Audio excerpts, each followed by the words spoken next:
Hello बच्चों, आप सभी का भरत ऑनलाइन क्लासेस में बहुत बहुत स्वागत है। Welcome to my channel Bharat online classes. आज हम लोग यूक्लिड ज्योमेट्री पढ़ने वाले हैं। तो आज हम लोग क्या पढ़ेंगे? Introduction to Euclid geometry, CBSE class 9th।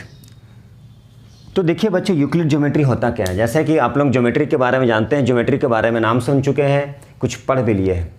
लेकिन यहाँ पर जो हम लोग पढ़ेंगे वो है इंट्रोडक्शन। किसका इंट्रोडक्शन? यूक्लिड ज्योमेट्री का।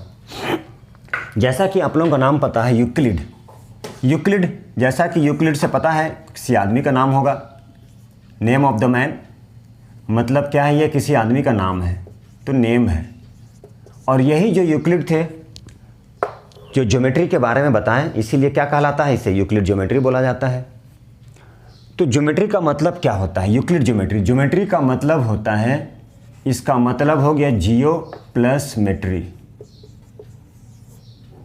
देखिए, ये जो यूक्लिड ज्योमेट्री है में बहुत सारा कॉन्सेप्ट है। तो सबसे पहले हम इंट्रोडक्शन ले रहे हैं, उसके बाद क्या आएगा? उसका पोस्टुलेट्स आएगा, एक्जियम क्या होता है, पोस्टुलेट्स क्या होता है, थ्योरम क्या होता है, उसका डिफिनीशन क्या है, ये सब सारा पढ़ना हम लोग को यूक्लिड ज्योमेट्री के इंट्रोडक्शन पार्ट में।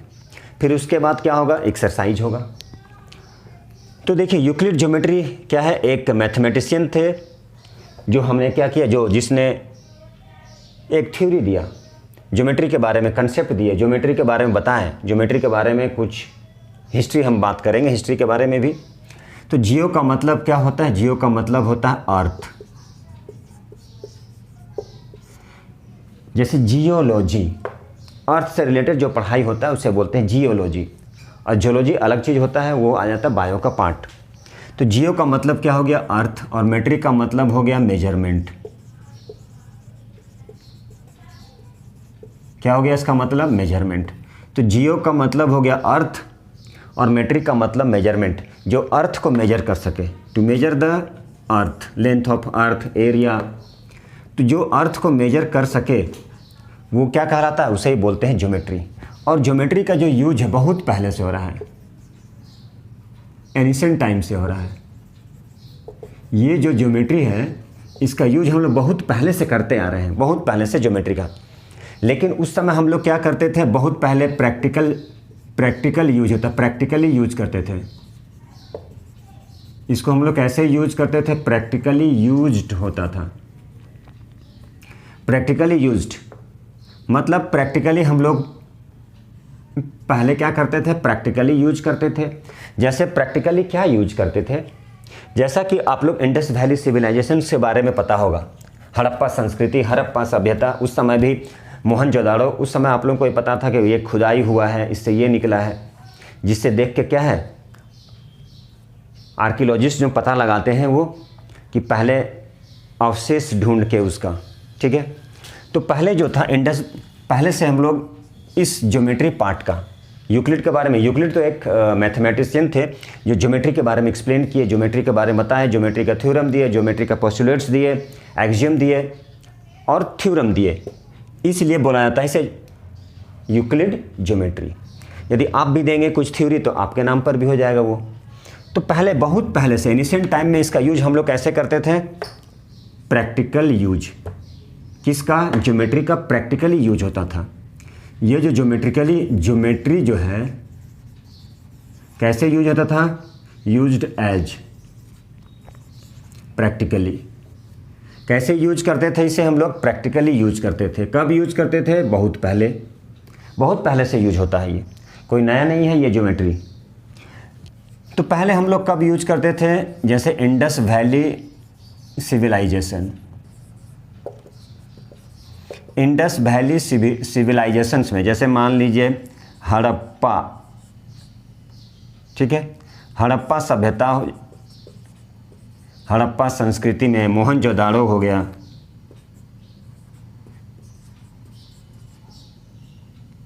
बहुत पहले से इसका यूज हम लोग करते आए हैं। तो उस समय कैसे इसका यूज करते थे? जैसे मान लीजिए कोई अर्थ है, अर्थ के टुकड़े को मेजर करना है, टू मेजर द अर्थ। अर्थ का जो टुकड़ा होता था, अर्थ का जो टुकड़ा होता था उसे हम लोग मेजर करने के लिए कैसे यूज करते थे? उसको मेजर करने के लिए, अर्थ के टुकड़े को मेजर करने के लिए हम लोग किसका यूज करते थे? ज्योमेट्री का यूज करते थे। अब जैसे हड़प्पा संस्कृति में क्या है, वहाँ का जो ईंट होता था उसके लेंथ को मेजर करने के लिए भी हम लोग ज्योमेट्री का यूज करते थे। ठीक है, अर्थ का टुकड़ा हो गया, मान लीजिए उसके एरिया को फाइंड करना, अर्थ का एरिया फाइंड करना है। To measure the area of the earth, to measure area of earth, किसका एरिया? अर्थ का एरिया को मेजर करने के लिए भी हम लोग किसका यूज करते थे? तो यूज करते थे हम लोग ज्योमेट्री का। लेकिन कैसे यूज करते थे? तो यूज करते थे हम लोग इसे प्रैक्टिकली यूज करते थे, प्रैक्टिकली यूज किया जाता था। कैसे यूज करते थे हम लोग? प्रैक्टिकली। कैसे यूज करते थे? तो यूज करते थे हम लोग प्रैक्टिकली यूज करते थे। मान लीजिए वॉल्यूम मेजर करना होता था, वॉल्यूम ऑफ ब्रिक्स, कितना लेंथ है, कितना ब्रेथ है, कितना हाइट, उस समय भी हम लोग किसका यूज करते थे? ज्योमेट्री का। कौन सा ज्योमेट्री? प्रैक्टिकली यूज करते थे, इसलिए हम लोग क्या बोलेंगे? इसे प्रैक्टिकल ज्योमेट्री बोलेंगे। तो ऐसा नहीं है कि हम लोग इसे अभी पढ़ रहे हैं, बहुत पहले से यूज, लेकिन थ्योरेटिकली नहीं, प्रैक्टिकली यूज हम लोग करते आए हैं। लेकिन हम लोग क्या है, अब जो क्लास 9th में जो है पढ़ेंगे, जो जिसने यूक्लिड ने दिया, जो ग्रीक मैथमेटिशियन थे, वो क्या दिए? ज्योमेट्री के बारे में कंसेप्ट दिए, एक्सियम दिए, पोस्टुलेट्स दिए, थ्योरम्स दिए, इसलिए इनके नाम पे बोला जाता है यूक्लिड ज्योमेट्री। तो ऐसा नहीं है कि अभी हम लोग पढ़ रहे हैं, बहुत पहले से यूज होता था, एनिसेंट टाइम से, इंडस वैली सिविलाइजेशन से यूज होता था। उस समय अर्थ के टुकड़े को मेजर करना होता था, छोटे छोटे टुकड़े को, तो ज्योमेट्री का यूज करते थे। अब मान लीजिए घर बनाना है, उस समय क्या है? ईंट, ब्रिक्स, उसके टुकड़े को मेजर करना है, उसके वॉल्यूम को निकालना है, तो भी हम लोग ज्योमेट्री का यूज करते थे। लेकिन कैसा ज्योमेट्री यूज करते थे? तो वो हमारा होता था प्रैक्टिकल ज्योमेट्री। वो क्या होता था हमारा? वो होता था हमारा प्रैक्टिकल ज्योमेट्री। प्रैक्टिकल ज्योमेट्री का यूज करते थे। तो अभी हम लोग जो देखेंगे वो है यूक्लिड ज्योमेट्री। अब यूक्लिड ज्योमेट्री जो है, सबसे पहले ग्रीक मैथमेटिशियन आए, जिसमें पहला था, ग्रीक मैथमेटिशियन में सबसे पहला थेल्स आए, उसके बाद पाइथागोरस आए, उसके बाद क्या आए? उसके बाद आए यूक्लिड। तो हम लोग ये देखेंगे, ठीक है। तो बहुत पहले से यूज होता आया प्रैक्टिकल ज्योमेट्री का। तो सबसे पहले जो ज्योमेट्री का जो थ्योरी दिए थे, या फिर जो कंट्री थ्योरी दिया था, वो कंट्री था ग्रीक। और ग्रीक कंट्री ही एक ऐसा कंट्री है जो सबसे पहले ज्योमेट्री के बारे में कंसेप्ट दिया। और वहाँ के उस ग्रीक कंट्री के जो तीन मैथमेटिशियन थे, जिनमें क्या था? पहला नाम आता है थेल्स का, दूसरा आता है पाइथागोरस का, और तीसरा आता है यूक्लिड का, सबसे लास्ट में यूक्लिड। तो देखिए, अब सबसे पहले ये तो हो गया इंडस वैली सिविलाइजेशन, जहाँ पर हम लोग बहुत पहले से यूज। अब मान लीजिए किसी टाउन को, किसी टाउनशिप को क्या करना है, वहाँ पे हम लोग को सेटअप करना, प्लान करना है, तो उस कंडीशन में भी हम लोग क्या करते थे? प्रैक्टिकल ज्योमेट्री का यूज होता था। नॉट ए थ्योरेटिकली कि बहुत सारा थ्योरी दिए, प्रैक्टिकली यूज कर देना, हम लोग को प्रैक्टिकली यूज करना है। जैसे सिटी को प्लान करना होता था इंडस वैली सिविलाइजेशन में, टू प्लान द सिटी के बारे में प्लान करना है कि सिटी को बसाना है, तो उस समय भी हम लोग किसका यूज करते थे? ज्योमेट्री का यूज होता था। कौन सा ज्योमेट्री? प्रैक्टिकल ज्योमेट्री का यूज करते थे। वहाँ भी हम लोग यूज करते थे प्रैक्टिकल ज्योमेट्री का, ठीक है। तो ऐसा नहीं है कि अभी हम लोग ज्योमेट्री पढ़ रहे हैं, बहुत पहले से यूज हो रहा है। तो देखिए ज़रा, अब सबसे पहले जो ज्योमेट्री के बारे में बताने वाले जो कंट्री था, उसका नाम था ग्रीक। जो ग्रीक कंट्री जो था, ग्रीक जो कंट्री था, सबसे पहला फर्स्ट जो बताया था ज्योमेट्री के बारे में, सबसे पहले ज्योमेट्री बताने वाले जो कंट्री था, उनका नाम था, क्या नाम था? ये थ्री मैथमेटिशियन ऑफ ग्रीक, क्या नाम था उनका? सबसे पहले थेल्स आए, उसके बाद पाइथागोरस आए, उसके बाद यूक्लिड आए। तो जिस कंट्री, ग्रीक कंट्री जो है, ग्रीक कंट्री ही सबसे पहले क्या बताए? सबसे पहले ज्योमेट्री के बारे में। ये जो कंट्री है, Greek country, gives the theory,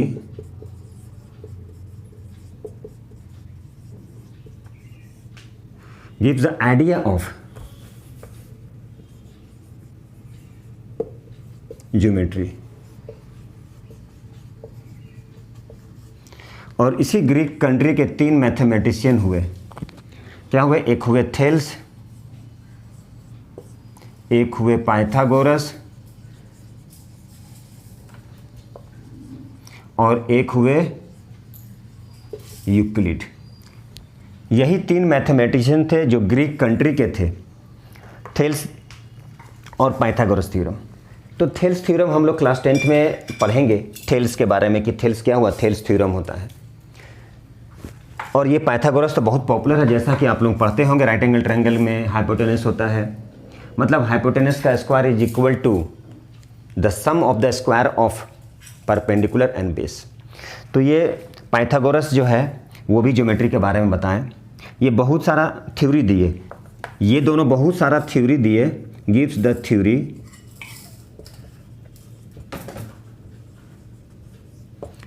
और यूक्लिड क्या किए, इस थ्योरी को कलेक्ट किए,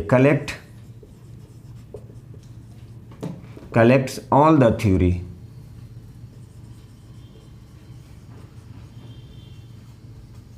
ये जितने भी सारा थ्योरी दिए थे वो थ्योरी को कलेक्ट किए एंड क्या किए, अपना भी कुछ आइडिया लगाए।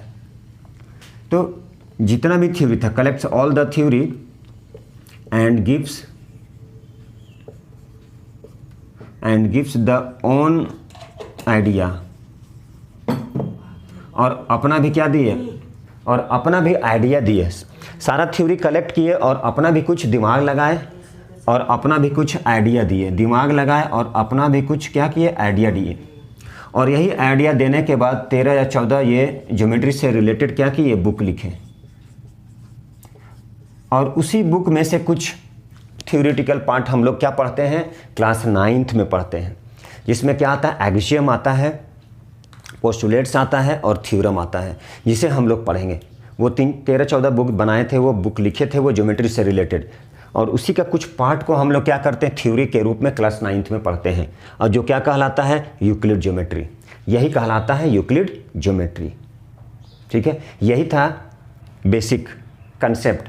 अब हम लोग पढ़ेंगे एक्सियम क्या है, पोस्टुलेट्स क्या है, थ्योरम क्या है। तो बच्चों देखिए ज़रा, बहुत ही इंटरेस्टिंग है। और ये था हमारा थोड़ा बेसिक कंसेप्ट। अब हम लोग क्या करेंगे, थोड़ा सा एक्सियम और पोस्टुलेट्स जानते हैं, थ्योरम जानते हैं, और डिफिनीशन देखते हैं क्या है यूक्लिड ज्योमेट्री का। चलिए बने रहिए। हम लोग एक्सियम के बारे में, पोस्टुलेट्स के बारे में, थ्योरम के बारे में पढ़ेंगे और डिफिनीशन पढ़ेंगे यूक्लिड की। तो देखिए ज़रा, यहाँ पर देखिए और आप लोग लिखना स्टार्ट कर दीजिए। यूक्लिड जो है, जैसा कि अभी हम लोग बता चुके और अभी हम लोग पढ़े कि सबसे पहला जो कंट्री था जिसने थ्योरम के बारे में, जिसने ज्योमेट्री के बारे में बताया। प्रैक्टिकल ज्योमेट्री के बारे में तो पहले से यूज हो रहा है, हड़प्पा सभ्यता, ठीक है, इंडस वैली सिविलाइजेशन, मोहनजोदड़ो, उस समय से यूज हो रहा है। लेकिन क्लास 9th में हम लोग जो पढ़ेंगे वो यूक्लिड ज्योमेट्री, मतलब यूक्लिड जो थ्योरम दिए, जो पोस्टुलेट्स दिए, ठीक है, उसे ही पढ़ना होता है। और ये जो थे यूक्लिड, यदि बोले तो इसे हम लोग बोल सकते हैं फादर ऑफ द ज्योमेट्री। इसे ही हम लोग बोलते हैं फादर। किसका फादर? ज्योमेट्री का फादर, इसे ही हम लोग बोलते हैं। तो ये जो यूक्लिड थे इसे हम लोग बोलते हैं फादर ऑफ द ज्योमेट्री। तो अब हम लोग जो पढ़ने वाले हैं वो पढ़ेंगे, क्या पढ़ेंगे, तो वो हम लोग पढ़ने वाले हैं एक्सियम के बारे में कि एक्सियम होता क्या है। ठीक है, एक्सियम क्या होता है, पोस्टुलेट्स क्या होता है और थ्योरम क्या होता है। तो देखिए, एक्सियम जिसे हम लोग प्रूफ नहीं कर सकते, जिसे प्रूफ नहीं किया जा सकता, जो यूनिवर्सल ट्रूथ होता है।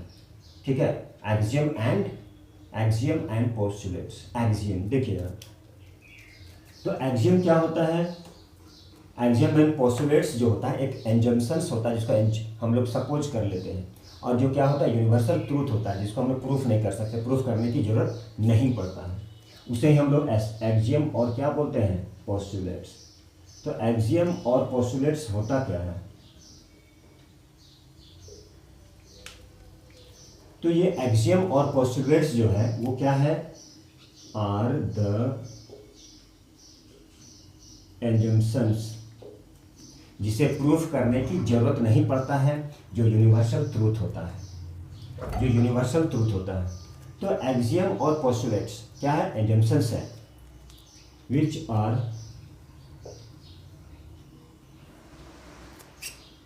which are obviously क्या होता है, यूनिवर्सल ट्रूथ होता है, यूनिवर्सल ट्रूथ होता है, जो एकदम क्या होता है, सच्चाई होता है, यूनिवर्सल सच्चाई होता है।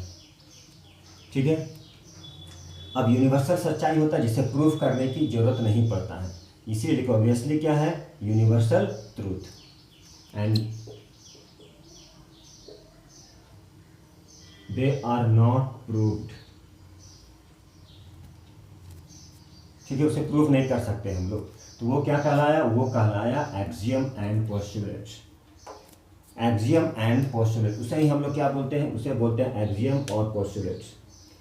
एक ऐसा एजम्पशंस जिसको हम लोग एजम्प करते हैं, सपोज करते हैं, और वो क्या होता है, यूनिवर्सल ट्रूथ होता है जिसे हम लोग प्रूफ नहीं कर सकते, वो कहलाता है एक्सियम एंड पोस्टुलेट्स। उसे ही हम लोग बोलते हैं एक्सियम और पोस्टुलेट्स बोलते हैं। अब आता है थ्योरम, जिसे हम लोग प्रूफ करते हैं। कैसे प्रूफ करते हैं, बाय एक्सियम के थ्रू, डिफिनीशन के थ्रू। ठीक है, और ऑब्वियसली क्या है, जो हम लोग क्या लेते हैं, स्टेटमेंट। तो देखिए जरा, थ्योरम क्या है, एक ऐसा स्टेटमेंट होता है, थ्योरम क्या है, एक ऐसा स्टेटमेंट होता है जिसका हम लोग डिफिनीशन के थ्रू, एक्सियम के थ्रू, प्रीवियसली प्रूव्ड स्टेटमेंट के थ्रू क्या करते हैं, उसे हम लोग प्रूफ करते हैं, या रीजनिंग के थ्रू। वो हमारा होता क्या है, वही होता है हमारा थ्योरम। जैसे बहुत सारा नाम सुनेंगे, थ्योरम थ्योरम, ये थ्योरम है, तो क्लास 9th में आप लोग यहाँ से थ्योरम सुनना स्टार्ट करते हैं, बहुत सारा थ्योरम आएगा। फिर तो हम लोग क्या बात करेंगे, थ्योरम के बारे में। तो थ्योरम होता क्या है, तो थ्योरम क्या होता है, तो थ्योरम होता है एक स्टेटमेंट। थ्योरम क्या है, एक स्टेटमेंट होता है, ठीक है, जिसे हम लोग क्या करते हैं, प्रूव्ड करते हैं डिफिनीशन के थ्रू, एक्सियम के थ्रू और प्रीवियसली प्रूव्ड स्टेटमेंट के थ्रू। उसे हम लोग प्रूफ करते हैं, या रीजनिंग, जो प्रीवियसली प्रूव्ड थ्योरम है, प्रीवियसली प्रूव्ड स्टेटमेंट है, उससे हम लोग इसे क्या करेंगे, इसे प्रूव्ड करेंगे, या तो डिफिनीशन के थ्रू, या तो एक्सियम के थ्रू, ठीक है, या फिर प्रीवियसली प्रूव्ड स्टेटमेंट के थ्रू इसे हम लोग प्रूव्ड करते हैं। वो स्टेटमेंट क्या कहलाता है, वही स्टेटमेंट कहलाता है थ्योरम। तो थ्योरम क्या हो गया, तो थ्योरम हो गया एक स्टेटमेंट हो गया। थ्योरम क्या है, तो theorem is a statement. Theorem एक स्टेटमेंट है, एंड जिसे हम लोग क्या कर सकते हैं, which is proved with the help of definition, axiom, postulates and previously proved statement. ठीक है, या बोल सकते हैं कोई रीजनिंग है, उस रीजनिंग के थ्रू भी उसे प्रूफ करते हैं, वो क्या कहलाता है, वही कहलाता है थ्योरम। लेकिन एक्सियम और पोस्टुलेट्स को प्रूफ नहीं किया जा सकता, वो यूनिवर्सल ट्रूथ होता है। यही दोनों में बेसिक डिफरेंस है। ठीक है, तो चलिए, थ्योरम क्या हो गया, तो थ्योरम हो गया एक स्टेटमेंट। क्या हुआ, statement, it is a statement. ये क्या है, थ्योरम एक स्टेटमेंट है, ठीक है, जिसको जिसे हम लोग प्रूफ कर सकते हैं। कैसे प्रूफ कर सकते हैं, which is proved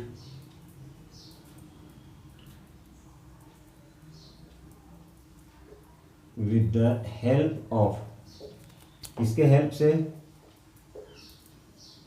definition, axiom and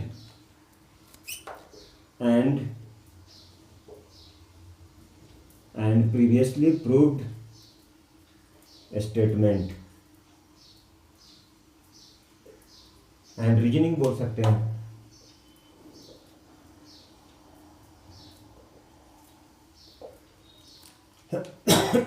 वो क्या कहलाता है, वो थ्योरम कहलाता है। यही था। लेकिन एक्सियम और पोस्टुलेट्स एक ऐसा एजम्पशंस होता है जो यूनिवर्सल ट्रूथ होता है, जिसे प्रूव नहीं किया जा सकता। लेकिन थ्योरम क्या है, थ्योरम एक स्टेटमेंट होता है जिसे हम लोग डिफिनीशन के थ्रू, एक्सियम के थ्रू, पोस्टुलेट्स के थ्रू और प्रीवियसली प्रूव्ड स्टेटमेंट के थ्रू हम लोग उसे क्या करते हैं, प्रूफ करते हैं, या रीजनिंग के थ्रू, जो भी कंसेप्ट है। तो ये था हमारा एक्सियम और ये था थ्योरम। तो अगला जो हम लोग पढ़ेंगे वो है डिफिनेशन। तो वो डेफिनेशन क्या है और उसका पोस्टुलेट्स क्या है। चलिए बने रहिए और ज़रूर इसे देखिए, ज़रूर लिखिए इसे।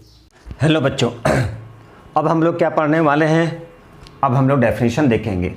किसका डेफिनेशन देखेंगे, यूक्लिड ज्योमेट्री का डिफिनीशन देखना होता है होता क्या है।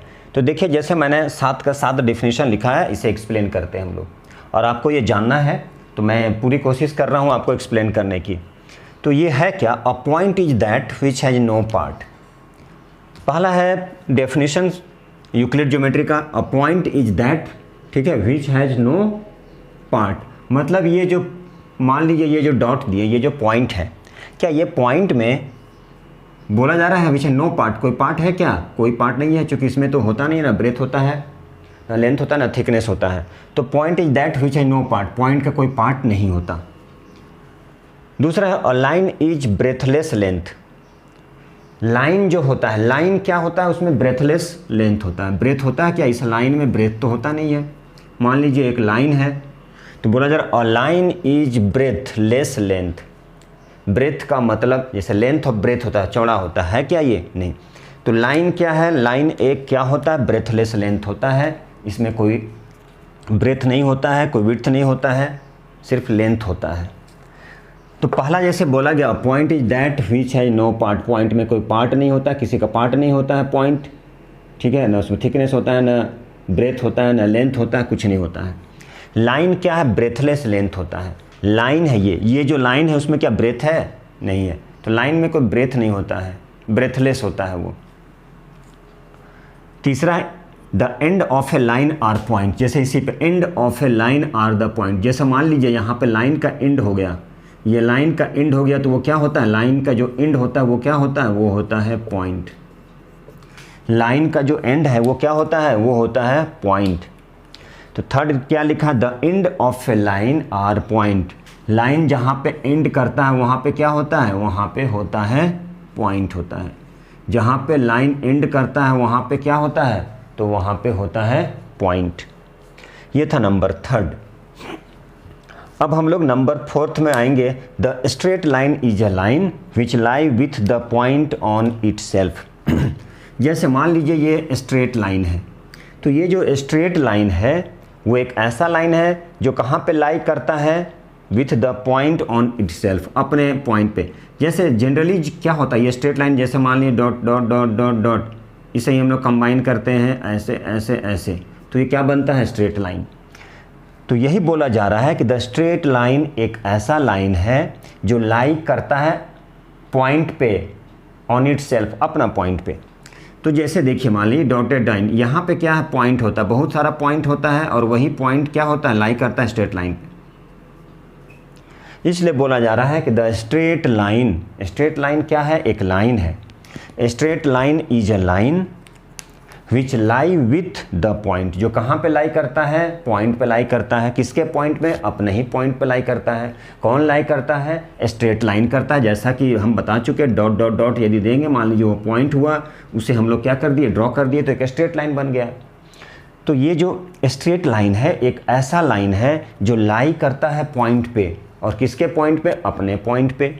डॉट डॉट डॉट कर देंगे तो वही तो है, नहीं दिख रहा, डायरेक्ट हम खींच दिए ऐसे, तो ये हमारा स्ट्रेट लाइन बन गया। लेकिन इसका एक पॉइंट होता है, ये पॉइंट है पॉइंट है पॉइंट है पॉइंट है, किसका? अपने आप का एक पॉइंट है। यही कह रहा है नंबर 4। अब हम लोग नंबर 5 पे आते हैं। बोला जा रहा है a surface is that which has length and breadth. देखिए सरफेस जिसमें लेंथ और ब्रेथ, अरे भैया ठीक है, सरफेस मान लीजिए कोई एक सरफेस ले लिए, तो इस पर क्या हो गया? ये लेंथ हो गया और ये ब्रेथ हो गया। अब मान लिया हमारा ये बोर्ड है, तो इसमें भी लेंथ है और इसमें भी क्या है? ब्रेथ है, और ये पूरा सरफेस हो गया, एक प्लेन सरफेस है ये। तो a surface is that, a surface is that which has length and breadth. तो ये हमारा पूरा एक सरफेस हो गया। तो इस सरफेस में क्या है? ये हमारा लेंथ है और ये हमारा ब्रेथ है, ठीक है। तो ये सरफेस का लेंथ और ब्रेथ हो गया। The edge of a surface are line. मान लीजिए ये सरफेस है कोई, और ये सरफेस का क्या है? ये एज, ये जो सरफेस का एज है ये क्या है? ये लाइन है। तो ये सरफेस है, मान लीजिए प्लेन सरफेस कोई बना दिए, इसका ये क्या है? यही तो क्या है? यही तो लाइन है। ये जो सरफेस का जो एज है EDGE, ये जो सरफेस का एज है ये क्या हो गया? ये लाइन हो गया। यही प्लेन सरफेस है, इसका ये एज जो है किनारा, एक ये किनारा, एक ये किनारा, एक ये किनारा और एक किनारा, तो तो ये सब क्या हो गया, ये सब हो गया लाइन। ठीक है, अब है a plane surface is a surface which lie evenly with the straight line. तो बोला प्लेन सरफेस क्या है, एक ऐसा सरफेस है, ये प्लेन सरफेस क्या है, ये पूरा प्लेन सरफेस क्या है, एक ऐसा सरफेस है जो लाई करता है कहाँ पे, स्ट्रेट लाइन पे। यही स्ट्रेट लाइन पे लाई करता है, कैसे, तो समझ लीजिए, मान लीजिए यही एक प्लेन है, मान लीजिए यही एक प्लेन है, तो यदि हम खींचेंगे तो क्या हो जाएगा, ये स्ट्रेट लाइन। तो plane surface is a surface, plane surface क्या है, ये एक सरफेस है जो लाई करता है कहाँ पे, straight line on it's self. ये सारा खींचेंगे खींचेंगे खींचेंगे, स्ट्रेट लाइन पे लाई करता है। यहाँ पे प्लेन सरफेस है, यहाँ से खींच दे, स्ट्रेट लाइन बन जाएगा ये। तो प्लेन सरफेस एक ऐसा सरफेस है जो लाई करता है कहाँ पे, straight line on it's self. तो प्लेन सरफेस है, यहाँ से खींच दे, स्ट्रेट लाइन पूरे स्ट्रेट लाइन बन जाएगा। यही हमारा डेफिनेशन हो गया। तो किसका डेफिनेशन हो गया, यही है हमारा डेफिनेशन, यूक्लिड ज्योमेट्री का डेफिनेशन हो गया। तो अब हम लोग नेक्स्ट आएंगे एक्सियम और पोस्टुलेट्स पे, एक्सियम और पोस्टुलेट्स। तो ये था हमारा डेफिनेशन। तो बच्चों आप लोग जरूर लिखें और अच्छी तरह से देखें, कोशिश कीजिए समझने की। मैं पूरी अच्छी तरह से, आप एक बार घर पे जरूर रीड कीजिएगा और अच्छे से समझ में आएगा। तो चलिए अब हम लोग एक्सियम और पोस्टुलेट्स के बारे में चलते हैं। आप लोग बने रहिए, एंड तक बने रहिए और पढ़ाई। देखिए अब हम लोग एक्सियम करने वाले हैं। जैसा कि एक्सियम का डेफिनेशन बता चुके थे, ये यूनिवर्सल ट्रूथ होता है, इसे प्रूव करने की जरूरत नहीं पड़ता है। तो पहला एक्सियम क्या है, देखिएगा ध्यान से, things which are equal to same thing, things which are equal to same thing are क्या हो जाएगा, इक्वल टू वन अनदर। कहने का मतलब things which are equal to one another. जैसे एग्जाम्पल ले ले, suppose A equal to B ले ले, things which are equal to one another. कोई भी एक ले लिए, मान लीजिए ए है, यदि वो बी के इक्वल है, things which are equal to one another, things which are equal to one another. ठीक है, क्या बोला जाए, थिंग्स विच आर इक्वल। मान लीजिए ए है और ए को बी के इक्वल कर दिए, वो भी क्या हो जाएगा, दूसरे के इक्वल हो जाएगा। और यहाँ पे बी को सी के इक्वल बना दिए, things which are equal to same thing. मान लीजिए ये भी इक्वल है, ये भी इक्वल है, ठीक।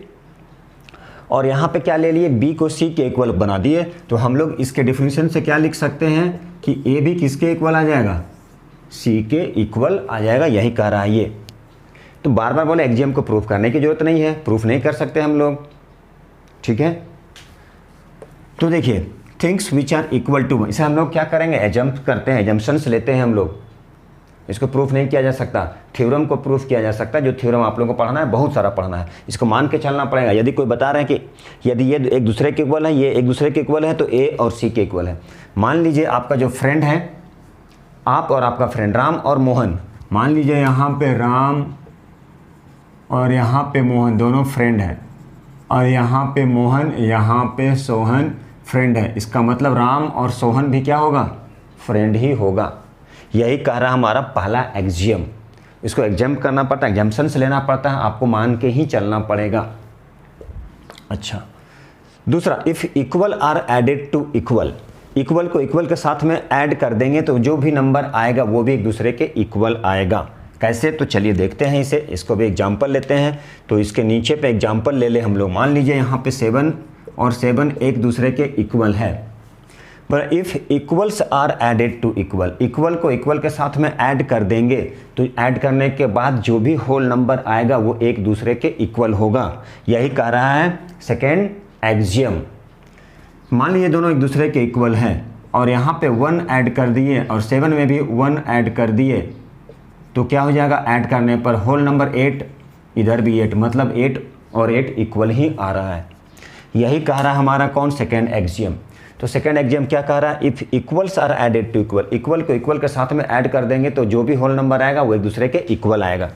जैसे if equals are added to equal the whole are equal, तो 7 और 7 क्या है, एक दूसरे के इक्वल है। इसमें 1 ऐड कर दिए, इधर भी 1 ऐड कर दिए, तो जो होल नंबर आएगा 8 इक्वल टू 8 वो भी क्या होगा, एक दूसरे के इक्वल हो रहा है। यही कह रहा है हमारा सेकेंड एक्सियम। अब हम लोग थर्ड में चलते हैं। If equals are subtracted from equal, equal को इक्वल के साथ में सब्ट्रैक्ट कर देंगे तो जो होल नंबर आएगा सब्ट्रैक्ट करने के बाद वो भी एक दूसरे के इक्वल आएगा।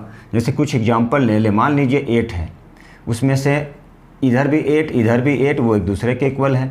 अब 8 से 1 माइनस कर दिए, इधर से भी 8 1 माइनस कर दिए, तो ये क्या आ गया 7, और इधर भी 7, वो एक दूसरे के इक्वल आ जाएगा।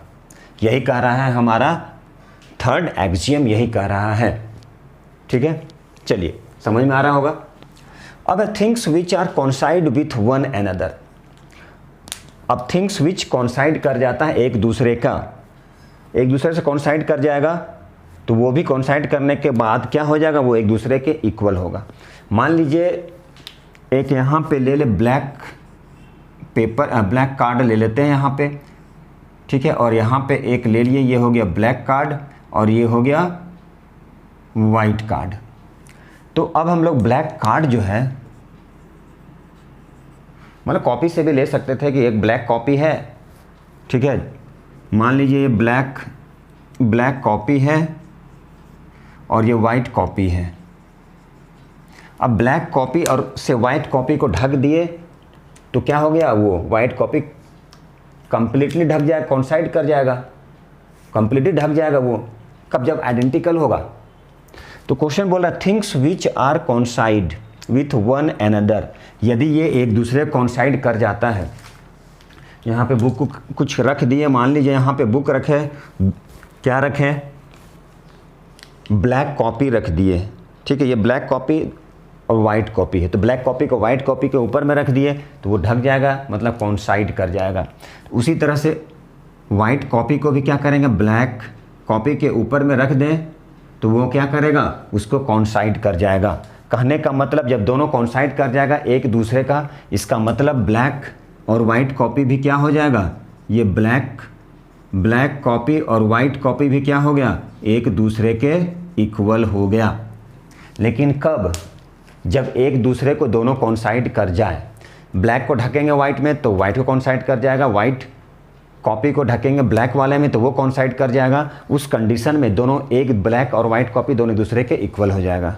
यही कह रहा है हमारा क्या, फोर्थ एक्सियम। चले अब हम लोग 5, the whole is greater than the part. मान लीजिए होल इज ग्रेटर, मान लीजिए ये होल है पूरा कंप्लीट, मान लीजिए एक रोटी है, ये है रोटी, तो बोला whole is greater than the part. अब इसी को क्या किए, मान ली कुछ पार्ट को कट कर लिए, ये इतना पार्ट हम लोग कट कर लिए, ये रोटी का होल पार्ट है, इतना पार्ट को ये जो पार्ट है इसे हम लोग कट कर लिए।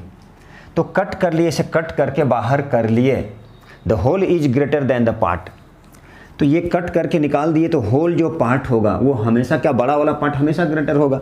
ये इतना कट करके भी निकाल दिए तो होल पार्ट क्या हो जाएगा, ऑलवेज कट पार्ट से क्या हो जाएगा, ये ग्रेटर हो जाएगा। कहने का मतलब यही है, आप एक रोटी है उसमें से कुछ पार्ट को काट के निकाल दिए तो होल पार्ट जो होगा वो क्या हो जाएगा, छोटे पार्ट से ग्रेटर होगा। अच्छा, अब है next 6, things which are double the same thing. Things which are double the same things are equal to one another. मान लीजिए यहाँ पे बोला जा रहा है things which are double the same thing. मान लीजिए कोई दो चीज़ है, चलिए इसको कहाँ लिखे, चलिए यहीं पर लिखते, things which are double the same thing. यहाँ पे चलिए उम्मीद है दिख रहा होगा आप लोगों को, things which are double the same thing. मान लीजिए ये थिंग्स, अब इसको डबल कर दिए, which are double the same thing, कितना आ गया 4, ये भी कितना आ गया 4, तो इसका मतलब ये क्या हो जाएगा, 4 और 4 एक दूसरे का इक्वल हो जाएगा। Things which are double the same thing are equal to one another. Things which are double the same, double कर दिए तो क्या होगा, जो भी नंबर आएगा वो क्या हो जाएगा, जो भी थिंग आएगा वो एक दूसरे का क्या हो जाएगा, इक्वल हो जाएगा। तो बोला जाए things which are double the same thing, things which are double the same thing are equal to one another. मान लिया 2 है तो डबल कर दिए 4 आ गया, इधर भी डबल कर दिए क्या हो गया, 4 आ गया, मतलब 4 और 4 क्या आ जाएगा, एक दूसरे के इक्वल। यही कह रहा है हमारा 6th एक्सियम कि things which are double of the same thing. Things जिसे डबल कर दिए, सेम थिंग्स, जो नंबर आएगा डबल करने के बाद वो भी एक दूसरे के क्या होगा, इक्वल होगा। हमारा यही कहता है 6th एक्सियम। अब हम लोग 7th एक्सियम देखेंगे, उसके बाद पोस्टुलेट्स को भी देखेंगे। तो चलिए बने रहिए और पढ़ाई। हेलो बच्चों, देखिए अब हमारा ये लास्ट एक्सियम है, तो लास्ट एग्जियम क्या कह रहा है? Things which are half of the same thing are equal to one another. क्या कह रहा है? Things which are half of the things are equal to one another. मतलब समझ लीजिए एक सर्कल बनाते हैं यहाँ पे, मान लीजिए एक सर्कल बनाए यहाँ पे, इसका हाफ कर दे, एक सर्कल बनाएं और क्या कर दे, इसे हम लोग हाफ पार्ट कर दे, इसे भी हाफ पार्ट कर दे, तो दोनों हाफ हाफ पार्ट क्या हो जाएगा? एक दूसरे के इक्वल हो जाएगा। बोला जाए things which are half of the same thing. Things मान लीजिए कोई है, रोटी है, उसका हाफ कर दे, सर्कल है मान लीजिए, सर्कल का हाफ कर दे, दो हाफ बट जाएगा और दोनों क्या हो जाएगा? एक दूसरे के इक्वल हो जाएगा। यही कह रहा है हमारा लास्ट एग्जियम कि things which are half of the same thing. Same thing मान लीजिए हाफ कर दिए तो ये क्या था हमारा? मान लीजिए एक रोटी है, रोटी को हाफ कर दिए तो दोनों रोटी ही रहेगा, दोनों सेम थिंग हो गया। और हाफ करने के बाद हाफ हाफ क्या हो जाएगा? एक दूसरे के इक्वल हो जाएगा। क्योंकि ये क्या है? एक होल पार्ट, एक होल रोटी को हाफ किए हैं, मतलब सेम थिंग को हाफ किए हैं। तो सेम थिंग को हाफ करने के बाद जो भी हाफ होगा वो एक दूसरे के क्या हो जाएगा? इक्वल हो जाएगा। यही हमारा लास्ट एग्जियम कह रहा है। अब हम लोग पोस्टुलेट्स हैं, पोस्टुलेट्स करते हैं। पोस्टुलेट्स में भी क्या होता है? वो यूनिवर्सल ट्रूथ होता है। ठीक है, तो चलिए अब हम लोग क्या करते हैं? पोस्टुलेट्स। तो पोस्टुलेट्स में देखते हैं पहला पोस्टुलेट्स क्या है? Two things, two distinct point, मतलब definite point, there is a unique solutions. Unique solutions का मतलब होता है ओनली वन सॉल्यूशन जो पास करता है किसी भी दो लाइन से। जैसे टू डिस्टिंक्ट पॉइंट, मान लीजिए यहाँ पे दो पॉइंट ले लिए, तो ये डिस्टिंक्ट का मतलब डेफिनेट पॉइंट होता है। यहाँ से क्या हो जाएगा? एक ही लाइन पास करेगा, जिसको बोलते हैं यूनिक लाइन। क्या बोलते हैं? उसे बोलते हैं यूनिक लाइन। यूनिक लाइन का मतलब होता है only one line that can passes through two given point. Unique line का मतलब एक ही होता है, एक ही लाइन पास करेगा। There is only one line that passes through two given points. किसी भी दो गिवन पॉइंट से एक ही लाइन पास करेगा, जिसे हम लोग बोलते हैं यूनिक लाइन। तो यही था, दो पॉइंट था, दो पॉइंट से एक ही लाइन पास करेगा, जिसे बोलते हैं यूनिक लाइन। यूनिक का मतलब only one line that can passes through two given points. अब है a terminated line can be produced indefinitely. Terminated line का मतलब यह ऐसा लाइन जहाँ पर स्टॉप कर गया है, यहाँ पे रुका हुआ है ये लाइन, यहाँ पे तो रुक गया है ये। अब ये लाइन को हम लोग क्या करेंगे? इनडेफिनेटली क्या कर सकते हैं? प्रोड्यूस्ड कर सकते हैं। मान लीजिए इसको इधर भी प्रोड्यूस्ड कर सकते हैं, इधर भी प्रोड्यूस्ड कर सकते हैं। जैसा कि बच्चे क्लास में भी आप लोग लाइन के बारे में पढ़े थे, इंडेफिनेटली बोथ साइड हम लोग क्या कर सकते हैं? प्रोड्यूस्ड कर सकते हैं। या इसे हम चाहेंगे तो इधर भी प्रोड्यूस्ड कर सकते हैं, इसे चाहेंगे तो इधर भी प्रोड्यूस्ड कर सकते हैं। टर्मिनेटेड लाइन का मतलब ऐसा लाइन जो स्टॉप है, यहाँ पे रुका हुआ था ये लाइन, तो इसे हम लोग इनडेफिनेट दोनों साइड में प्रोड्यूस्ड कर सकते हैं। यही कह रहा है हमारा सेकेंड पोस्टुलेट्स। अब हम लोग आते हैं थर्ड पोस्टुलेट्स। थर्ड पोस्टुलेट्स कहता है a circle can be drawn with any centre and any radius.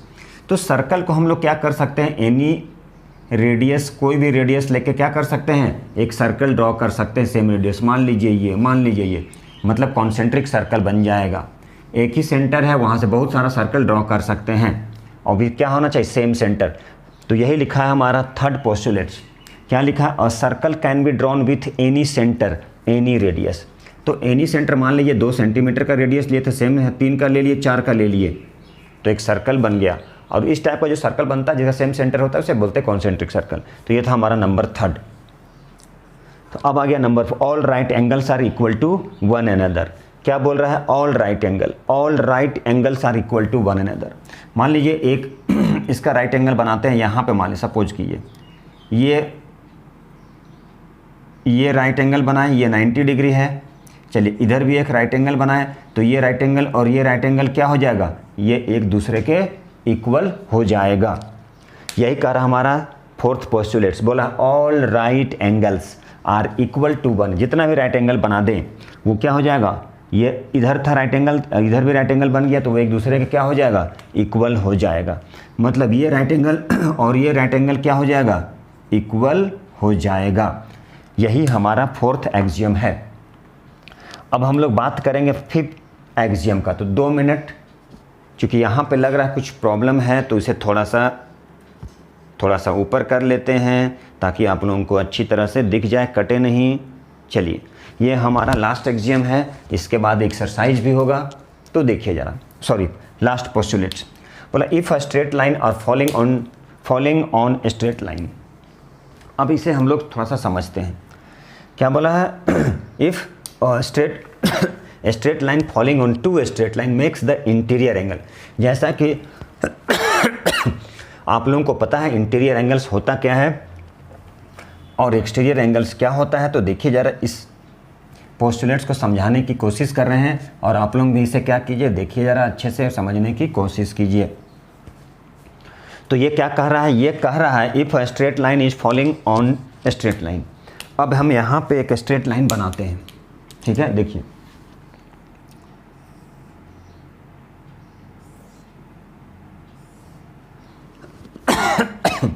देखिए if straight line are falling on two straight line, ठीक है। कहने का मतलब ये, मान लीजिए ए, इसे बी, इसे सी और इसे डी ले लिए, सपोज कर लिए। अब ये बोला जा रहा है angles on the same side. Angle on the same side उसे को बोलते हैं, क्या बोलते हैं? को इंटीरियर एंगल बोला जाता है, ठीक है।